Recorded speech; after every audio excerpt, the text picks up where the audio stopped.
छोलिया हो या लोबिया, सफेद चने या काले चने, सब कुछ मजेदार बने।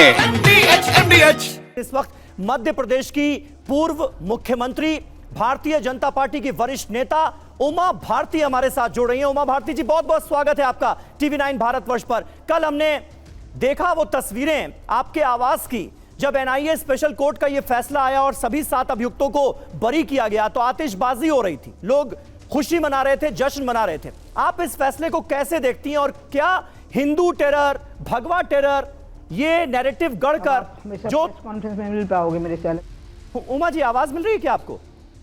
हाँ बिल्कुल सुनाई दे रही। बहुत बहुत स्वागत है उमा भारती जी टीवी 9 भारतवर्ष पर आपका। और मैं आपसे जानना चाहूंगा, कल हमने तस्वीरें देखी और जैसे ही एनआईए स्पेशल कोर्ट का फैसला आया, आपके आवास की तस्वीरें हम देख रहे थे, आतिशबाजी हो रही थी, लोग नारे लगा रहे थे, भगवा की विजय इसे घोषित किया जा रहा था। आप कैसे देखती हैं और क्या इस केस के जरिए ये जो भगवा टेरर, हिंदू टेरर, ये थ्योरी गढ़ने की कोशिश की गई थी, उसको अदालत के आदेश ने पूरी तरह से ध्वस्त कर दिया है, आप ये मानेंगे? आपने एक बहुत महत्वपूर्ण बात उठाई है, इसलिए मैं स्टेशन जाने वाली हूँ, मेरी ट्रेन का टाइम हो गया शताब्दी का। जी जी। तो मुझे निकल जाना है, इसलिए मुझे बोल लेने दीजिएगा। आपने बहुत महत्वपूर्ण बात उठाई। आज मैंने एक अखबार में भी वो खबर पढ़ी कि किसी पुलिस अधिकारी को मजबूर किया जा रहा था कि वो हमारे वरिष्ठ राष्ट्रवादी संगठनों के वरिष्ठ पदाधिकारियों का नाम लें। और मैं ये पहले से ही कह रही थी, शुरू से ही ये सबको पता था कि साध्वी जी को तो इसलिए पकड़ा गया और इसलिए अन्य 7-6 लोग पकड़े गए और भी लोग पकड़े गए ताकि ये ब्लास्ट तो सुनियोजित लगता है मुझे, लेकिन चूंकि मामला कोर्ट में है तो मैं कुछ बोलूंगी नहीं। और करा करके इनके नाम उसमें लाए गए और इनके द्वारा राष्ट्रवादी संगठनों के जो वरिष्ठ पदाधिकारी हैं और भारतीय जनता पार्टी के भी जो वरिष्ठ नेता हैं उनके नाम वो ले दें और उनके नाम लेने के बाद में उन सबको गिरफ्तार करके और फिर हमारे राष्ट्रवादी संगठनों को आतंकवादी संगठन घोषित कर दिया जाए और ऐसा करके इस देश के बहुसंख्यक समाज को ही आतंकवादियों का बहुसंख्यक समाज घोषित कर दिया जाए, उससे अल्पसंख्यक समाज के अंदर डर पैदा किया जाए और फिर अल्पसंख्यक समाज का वोट हमेशा अपने हिस्से में कर लिया जाए। और ये एक ऐसी चाल थी जिसमें वो हमें बदनाम नहीं कर रहे थे, वो हिंदुस्तान को बदनाम कर रहे थे पूरी दुनिया में, क्योंकि हिंदू यहाँ का बहुसंख्यक है और अगर किसी राष्ट्र का बहुसंख्यक समाज आतंकवाद से जुड़ गया है यानी वो देश ही आतंकवादी हो गया।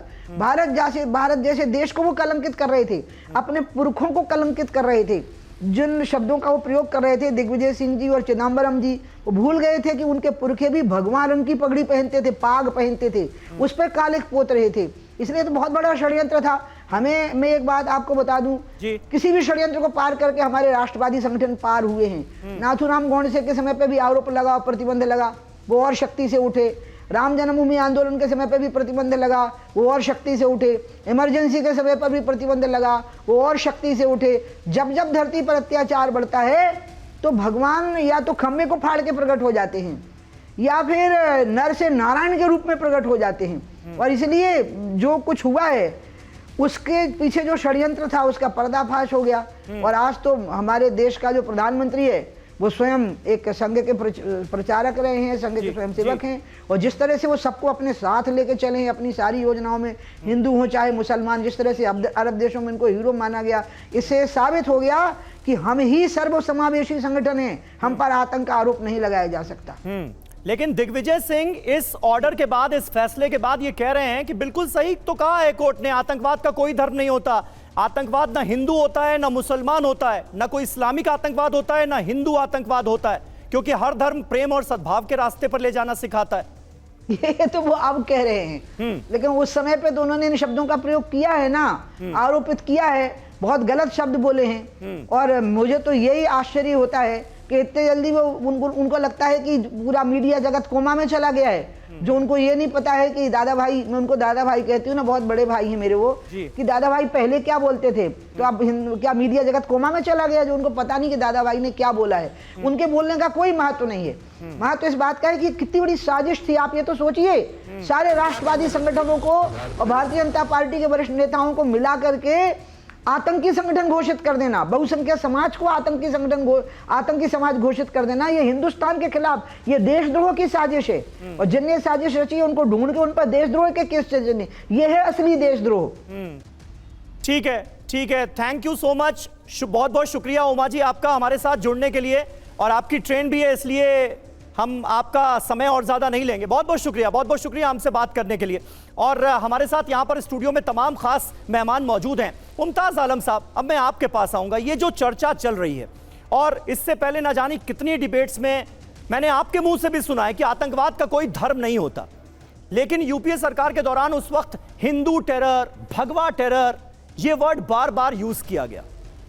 कैसे आप इसे देखेंगे? और उसके बाद 17 सालों की ये तोहमत झेलने के बाद सारे के सारे आरोपी बरी हो जाते हैं। बहुत बहुत शुक्रिया समीर साहब। 7 लोग बरी हुए और सारी चीज़ें अब क्लियर हो रही कि एटीएस कैसे काम करता है, एएनआई कैसे काम करता है, सारी चीज़ें। और कितना दर्द मैं देख रहा हूँ शिवम जी को, इनको कितना दर्द होना चाहिए कि अगर किसी को आतंकवादी कह दिया जाए ज़बरदस्ती तो दर्द होना चाहिए। लेकिन ये दर्द हमसे पूछिए।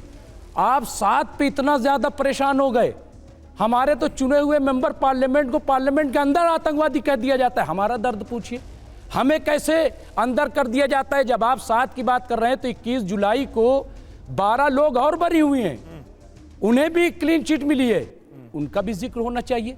लेकिन उनका जिक्र इसलिए नहीं हो रहा है क्योंकि वो मुसलमान है।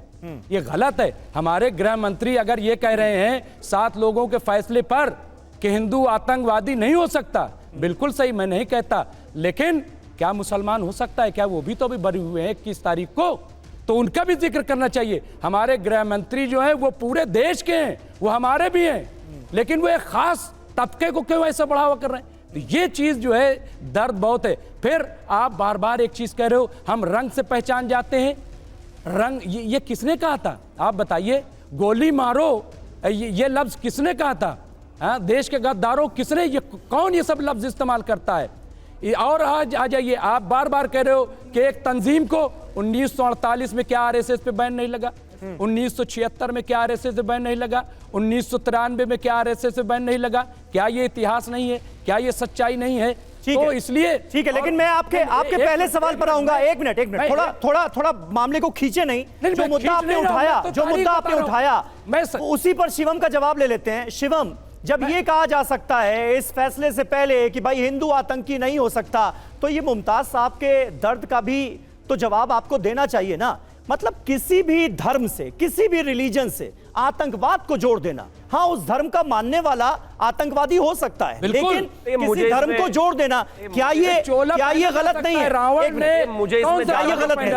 ने भगवाई तो पहना था, जो चोला तो पहन ओढ़ा जा सकता है, इसमें कौन? समझ गया मैं। मुमताज भाई, शिवम नाम इतना पसंद है तो दे दूंगा और डिबेट के बाद। अभी तो नहीं, लेकिन शिवम भाई से पहले बोलने में अच्छा लगता है क्योंकि आप लड़ना नहीं है, मैं लड़ नहीं रहा था ना सरकार। ये देखिए फिर से, अरे आप सरकार, मैं एक चीज कहना चाहता हूं, मुझे इसमें जवाब दे रहे हो। इसका सरकार हो तो इसका मतलब क्या बोलने नहीं दोगे? अरे इसीलिए सवाल करूंगा, कमाल कर बोलिए, आप ही तो बोल रहे हो शुरू से। बोलिए शिवम, बोलिए। Thank you. मैं एक चीज कहना चाहता हूं, मुझे इसमें कुछ ज्यादा मेहनत करने की आवश्यकता नहीं।